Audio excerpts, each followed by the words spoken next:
જોરાવનગર વિસ્તારમાં રીત રનની ઘટના આજે બની હતી. સ્વિફ્ટ કાર ચાલકે બેફામ રીતે કાર ચલાવી એકને હડફેટે પણ લીધો હતો. પગપાળા ચાલીને જતા વ્યક્તિ ગંભીર રીતે ઈજાગ્રસ્ત પણ થયો હતો.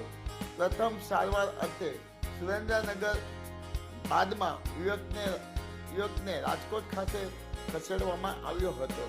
બેફામ કાર ચલાવનારની ધરપકડ પણ પોલીસ દ્વારા કરવામાં આવી હતી. સબનસીબે આજે રવિવારનો દિવસ હતો એટલે મેઇન બજારમાં દુકાનો બંધ હતી, નહીં તો મોટી દુર્ઘટના સર્જાતા વાર ન લાગે. ત્યારે કાર ચાલકે પૂર ઝડપે વાહન ચલાવી અને હિટ રનની ઘટના કરી હતી. માયાજાર ન્યૂઝ